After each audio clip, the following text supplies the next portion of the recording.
साथियों, जब सुरक्षा की बात आती है तो किसी भी देश की सुरक्षा में दो कंपोनेंट्स देखने को मिलते हैं, एक्सटर्नल सिक्योरिटी और इंटरनल सिक्योरिटी।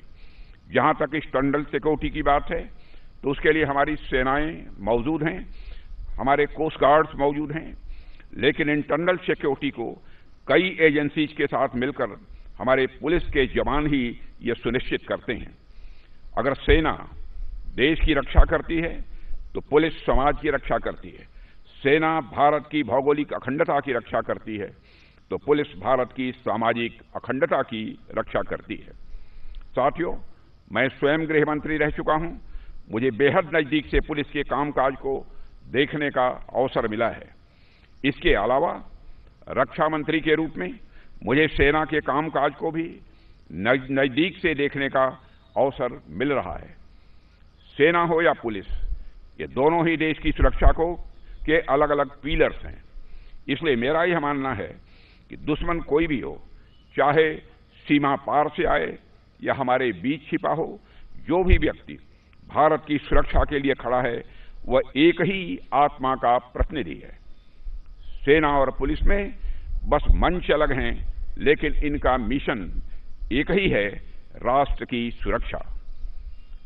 आज जब हम अमृतकाल में प्रवेश कर चुके हैं और हम 2047 तक विकसित भारत की तरफ देख रहे हैं, तो ऐसे समय में भारत की एक्सटर्नल और इंटरनल सिक्योरिटी दोनों का संतुलन पहले से कहीं अधिक जरूरी हो गया है। क्योंकि मैं पुलिस मेमोरियल डे पर आप लोगों के बीच यहां उपस्थित हूं, इसलिए मेरी बातचीत का केंद्र इंटरनल सिक्योरिटी और पुलिस पर ही होगा। साथियों, आज का दौर चुनौतियों से भरा हुआ है। एक ओर सीमाओं पर अस्थिरता है, दूसरी ओर समाज के भीतर नए तरह के अपराध, आतंक और वैचारिक युद्ध जन्म ले रहे हैं। आज अपराध की प्रकृति बदल रही है। हमारा समाज जितना मॉडर्न हो रहा है, क्राइम भी उतना ही ऑर्गेनाइज्ड, इनविजिबल और कॉम्प्लेक्स होता जा रहा है। पहले चोरी होती थी, डकैती होती थी, झगड़े होते थे, यही अपराध के स्वरूप थे। लेकिन आज क्राइम एक मल्टी डायमेंशनल फेनोमेनन बन गया है। अब अपराध केवल किसी व्यक्ति की प्रॉपर्टी या लाइफ पर अटैक नहीं करता, बल्कि वह हमारी प्राइवेसी, आइडेंटिटी और ट्रस्ट पर भी हमला करता है। एक जमाने में केवल पैसा चोरी होती थी, अब डाटा की भी चोरी होती है।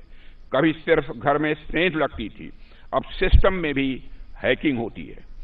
ये सब मॉडर्न क्राइम के बदलते स्वरूप हैं। हालांकि एक बात यह भी है कि अपराध का रूप भले ही बदल गया हो, लेकिन उसका उद्देश्य नहीं बदला है। उसका मकसद आज भी वही है, समाज में अव्यवस्था पैदा करना, विश्वास को कमजोर करना और राष्ट्र की स्थिरता को चुनौती देना। साथियों, इन्हीं अदृश्य खतरों से हमारी पुलिस हर दिन लड़ रही है, बहादुरी के साथ लड़ रही है। आज पुलिस को सिर्फ अपराध से नहीं, बल्कि परसेप्शन से भी लड़ना पड़ रहा है। एक तरफ अपराध रोकना लॉ की डिमांड है, वहीं दूसरी तरफ समाज में ट्रस्ट बनाए रखना एक मॉरल ड्यूटी भी है। यह बड़ी अच्छी बात है कि हमारी पुलिस अपनी ऑफिशियल ड्यूटी के साथ साथ अपनी मॉरल ड्यूटी को भी बहुत अच्छे तरीके से निभा रही है।